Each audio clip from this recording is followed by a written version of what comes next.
Hello student, आज हम पढ़ेंगे हमारी पाठ्य पुस्तक ज्ञानोदय कक्षा 5 का 8वां अध्याय, जिसका नाम है वायु और जीवन।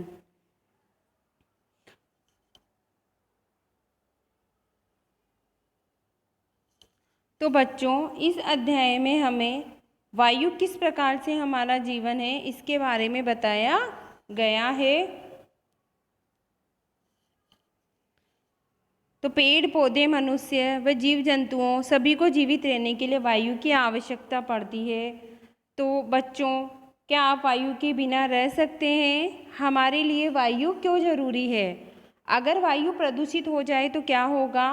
तो आज हम एक ऐसे अध्याय का अध्ययन करेंगे जो हमें वायु के जीवन में महत्व को बताएगा और उसके प्रदूषण से होने वाली समस्याओं से भी हमें अवगत कराएगा।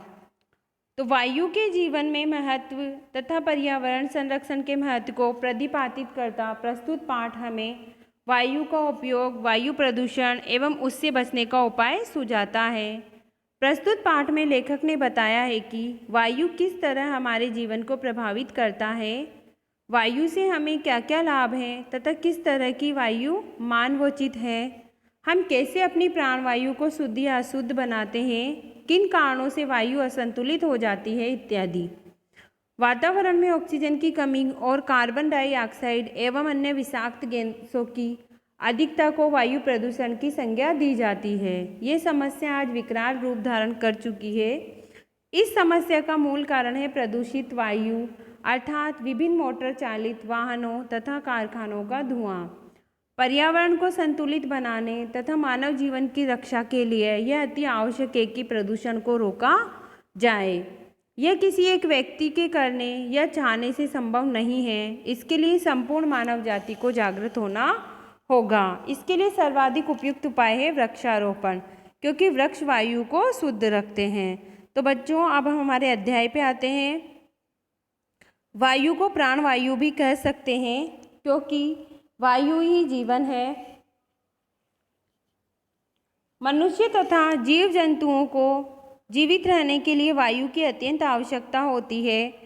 मनुष्य पानी तथा भोजन नहीं मिलने पर तो कुछ समय तक जीवित रह सकता है, परंतु वायु के नहीं मिलने पर उसका कुछ देर भी जीवित रहना नामुमकिन है। सभी प्राणी जीवित रहने के लिए सांस लेते हैं। यह क्रिया दिन रात निरंतर चलती रहती है। इसके अभाव में प्राणी की मृत्यु हो जाती है। तो बच्चों, वायु के अभाव में क्या हो जाती है? प्राणी की मृत्यु हो जाती है। बच्चों, क्या तुम जानते हो केवल मनुष्य ही नहीं बल्कि पेड़ पौधे भी सजीव हैं और वे भी हमारे ही समान सांस लेते हैं। पेड़ पौधों में भी यह प्रक्रिया रात दिन निरंतर चलती रहती है, परंतु मनुष्य सांस लेते समय ऑक्सीजन ग्रहण करते हैं और कार्बन डाइऑक्साइड छोड़ते हैं। इसके विपरीत पेड़ पौधे कार्बन डाइऑक्साइड ग्रहण करते हैं और ऑक्सीजन छोड़ते हैं। यह कार्बन डाइऑक्साइड जल द्वारा शोषित जल के साथ मिलकर एक विशेष प्रकार की क्रिया करती है, जिससे पौधों का भोजन तैयार होता है। यदि पौधों को धूप और हवा प्राप्त नहीं हो तो उनका जीवित रहना असंभव है। अब आपने यह तो जान लिया है कि मनुष्य भी सांस लेते हैं और पेड़ पौधे भी, परंतु ये ज्ञान भी अनिवार्य है कि मनुष्य को स्वस्थ रहने के लिए शुद्ध वायु की आवश्यकता होती है। शुद्ध वायु में विभिन्न गैसों की संतुलित एवं निश्चित मात्रा पाई जाती है। ये रक्त की सफाई करती है, सभी अंगों को क्रियाशील बनाती है, शारीरिक वृद्धि में सहायता करती है एवं शरीर को विषाणु एवं जीवाणु रहित रखकर विभिन्न प्रकार की बीमारियों से बचाती है। तो बच्चों, इतनी सारी बीमारियों से हमें वायु बचाती है।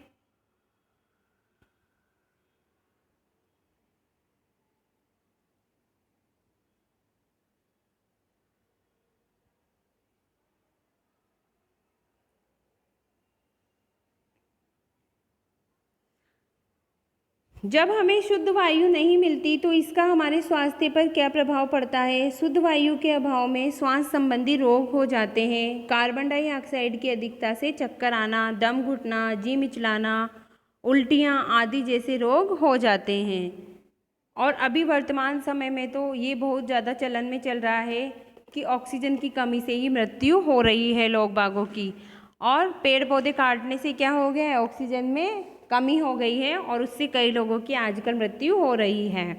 अब हमारे लिए जानना आवश्यक है कि वायु को शुद्ध व अशुद्ध बनाने के लिए हम क्या भूमिका निभाते हैं, किन कारणों से वायु में ऑक्सीजन की मात्रा कम हो जाती है और कार्बन डाइऑक्साइड की मात्रा बढ़ जाती है अथवा कुछ अन्य विषाक्त गैसें हवा में मिल जाती हैं, जिसके कारण हमारी वायु प्रदूषित हो जाती है, अर्थात वातावरण में ऑक्सीजन की कमी और कार्बन डाइऑक्साइड व अन्य विषाक्त गैसों की अधिकता को ही वायु प्रदूषण कहते हैं। वर्तमान समय में वायु प्रदूषण की समस्या एक विकराल रूप धारण कर चुकी है।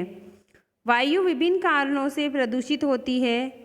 कारखानों का धुआं एवं उनके अवशिष्ट पदार्थ, स्कूटर, कार, मोटर गाड़ियों, रेलगाड़ियों का धुआं, विभिन्न प्रकार के कारखानों से निकली विषाक्त गैसें हवा में मिलकर वायु को प्रदूषित कर देती हैं। पर्यावरण को संतुलित बनाने तथा मानव जीवन की रक्षा के लिए आवश्यक है कि वायु को प्रदूषित होने से रोका जाए। ये कार्य किसी एक व्यक्ति के करने से नहीं होगा। इसके लिए संपूर्ण मानव जाति और सरकार को मिलकर प्रयास करने होंगे। तो बच्चों, इस कार्य को कोई एक व्यक्ति तो कर नहीं सकता, इसके लिए संपूर्ण मानव जाति को एकत्रित होकर काम करना पड़ेगा। वायु प्रदूषण रोकने के लिए कारखानों को शहरों से काफ़ी दूर खोला जाना चाहिए तथा इनकी चिमनियों को अधिक ऊंचा बनाना चाहिए। कारखानों के दूषित अपशिष्ट पदार्थों को रासायनिक क्रियाओं द्वारा शुद्ध करके अन्य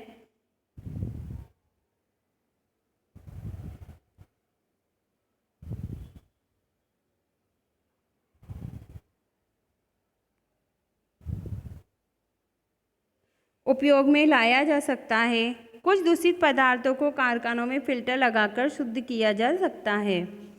पेट्रोल, मोबाइल, ऑयल,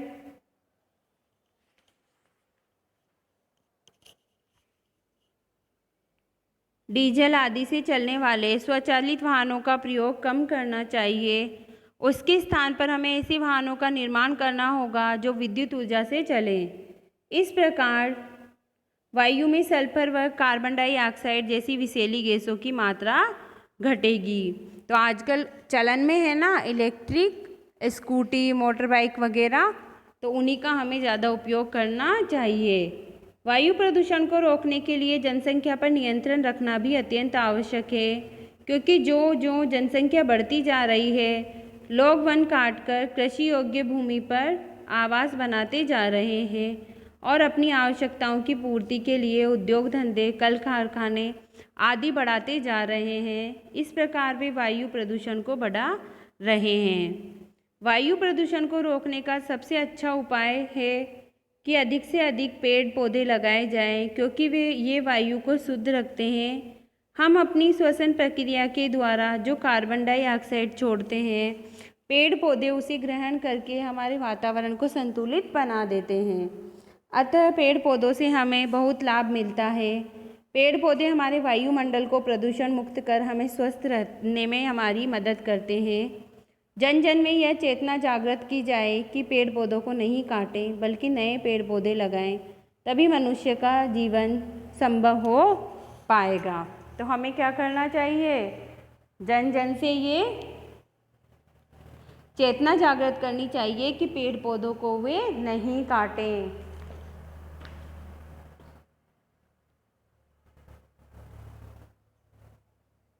तो बच्चों, हमें अधिक से अधिक पेड़ पौधे लगाकर वातावरण को शुद्ध रखने का प्रयास करना चाहिए और वर्तमान जो प्रदूषण की समस्या आ रही है उसके लिए भी हमें उपाय करने चाहिए और लोगों को पर्यावरण प्रदूषण से होने वाली समस्याओं के बारे में अवगत कराना चाहिए। तो इस पाठ का मूल उद्देश्य वायु के महत्व व वायु के प्रदूषण द्वारा होने वाली समस्याओं से अवगत कराना है।